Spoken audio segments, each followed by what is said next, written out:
Olá, sou o professor Manuel Neves. Estou aqui para fazer uma revisão para a Consuplan. Serão 10 aulas. Neste primeiro arquivo, trabalho com 5 questões de figuras de linguagem. Lembrando, todas as questões já apareceram na prova da Consuplan. Vamos lá então.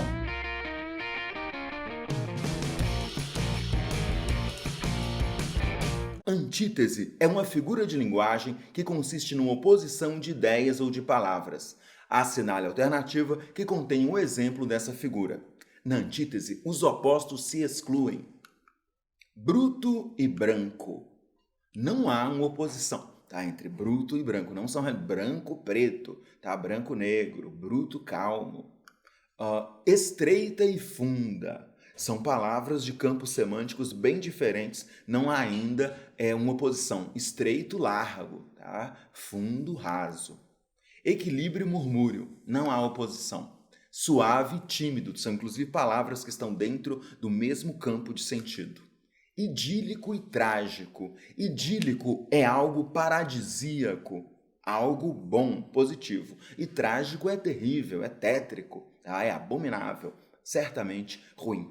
Então, nós marcamos aqui a alternativa é de escola. Lembrando que na antítese os opostos se excluem, tá? Se é idílico e trágico, são palavras que de um espectro inversamente proporcional. São opostos aqui que se excluem.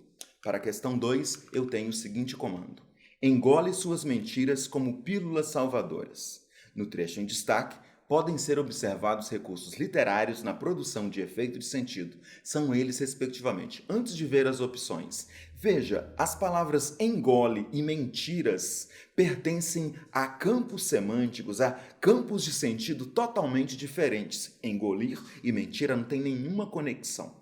Isso é chamado de analogia, tá? A analogia é a base da metáfora. A analogia é uma comparação, tá? Uma aproximação de realidades diferentes. Primeiro já tem uma metáfora, engole suas mentiras. O que é a metáfora? A metáfora é uma chamada comparação subjetiva. Você aproxima realidades ou ideias que não têm nenhuma conexão. Engolir e mentira são palavras totalmente diferentes, de campos semânticos muito diversos.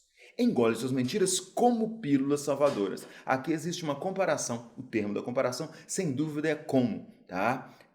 Então, nós temos duas figuras muito nítidas. Primeira, que é uma metáfora, e a segunda, que é uma comparação. Metáfora engole suas mentiras e comparação em como pílulas salvadoras.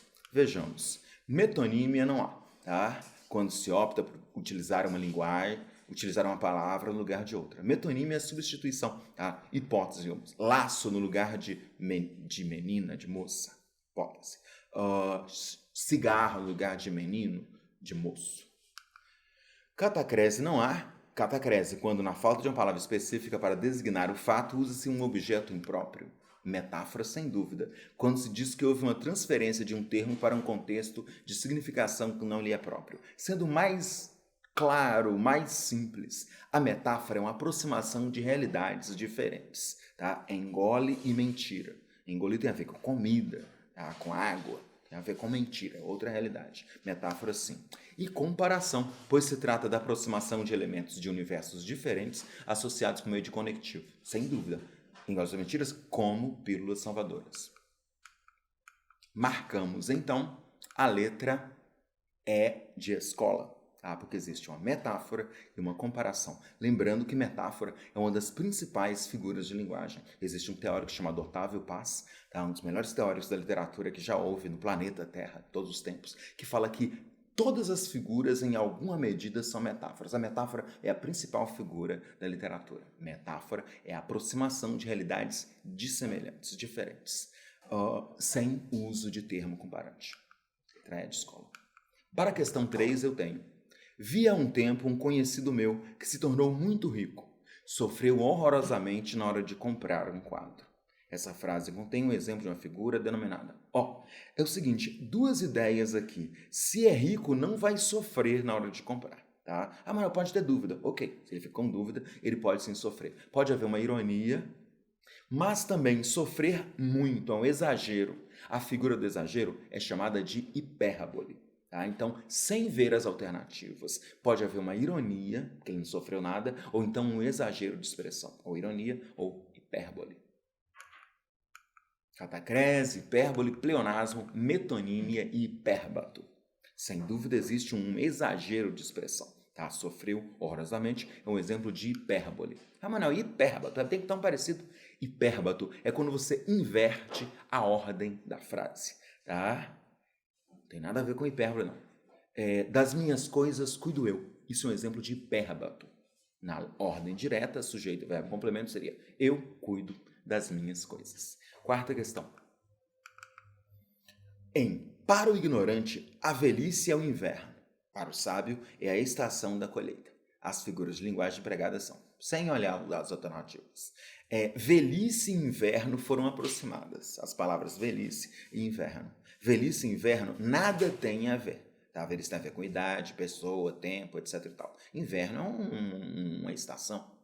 Metáfora, não há dúvida. Velhice e inverno é uma metáfora. E quando fala para o sábio é a estação da colheita, o referente de é a estação da colheita, sem dúvida que é velhice. Velhice e colheita também nada a ver. Houve uma metáfora.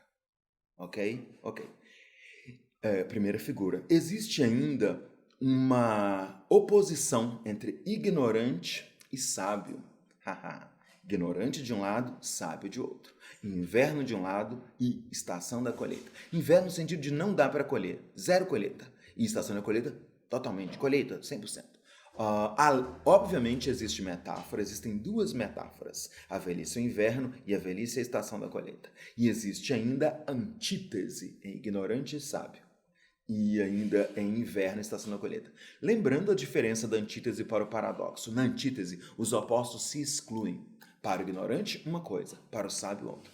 Se para o sábio, se a pessoa fosse sábia e ignorante ao mesmo tempo, se os opostos se fundissem, eu teria um paradoxo. Lembrando que as figuras são metáfora e antítese. Metáfora e antítese, letra A, já marquei. Prosopopeia e antítese, não. Eufemismo, metonímia, não. Antítese, eufemismo, não. Metonímia e prosopopeia, não. Marcamos a letra A. Então, a minha sugestão em todas as questões é que você faça uma análise do comando da questão. Tá? O que é pedido? Figura de linguagem? Obviamente, aqui mostrei por quê, metáfora e antítese. Vamos para a última questão aqui da nossa revisão de figuras de linguagem. A expressão rios de dinheiro, a ideia de que é muito dinheiro. E se é muito, é exagero. A figura do exagero se chama hipérbole. Marcamos, então, esta questão da Consuplan sobre figuras de linguagem, a letra A. Bem, esta foi a nossa revisão de figuras de linguagem, tá? 5 questões aqui. Se você quiser mais questões, não, eu quero muito mais questões. É só acessar manuelneves.com. Lá na página inicial existe uma seção só de concursos públicos. Existem mais de, no mínimo, 100 questões só de figuras de linguagem. E fica tudo organizado pela empresa que vai escrever a prova por organizadora. Né? Lá no site, além das matérias, de figuras de linguagem, morfologia, período simples, período composto e das questões, você encontra um curso de redação, tá? Encontra cursos também de linguagem, tudo bem acessível. Muito obrigado aí pela companhia, grande abraço e bons estudos.